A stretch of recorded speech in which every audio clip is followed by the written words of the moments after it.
serikali litkulia lero nigo basanga na begino ba AIPCA ase county area ya Nyandarua nigo barobene ngora yabo guchia ase amatenya gusira Joanna Ng'eno asinonya nabo bagania oroboti kurwase serikali una abarai babire bagusiria obugima bwabo. I keep wondering, why do they think they are so unpopular? Shule ilichomeka hapa Nyeri the other day, watoto wakakufa hapo darasha.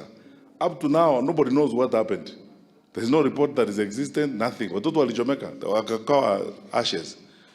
Kule Pwani, kulikuwa na kaburi lipatikana pale. They don't know, they can't tell you coherently how many bodies were found there and what actually happened. Sasa tumeketi sisi zote hapa. We lost our CDF, Chief of Defense Forces, the late General Ogola. Fantastic soldier. I don't know, I was asking Speaker Muturi, if you have seen a coherent report where the government explained what exactly happened. You know, this government takes the public for granted, they don't care. It's a very irresponsible government and it's the wrong way to manage a country. Ajali iliyotokea Nandi na ikamchukua Mheshimiwa Joanna Ng'eno ni swala la huzuni sana.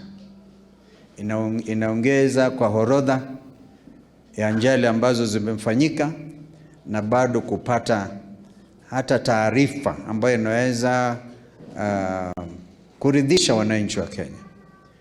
Kama ambavyo amesema Fred,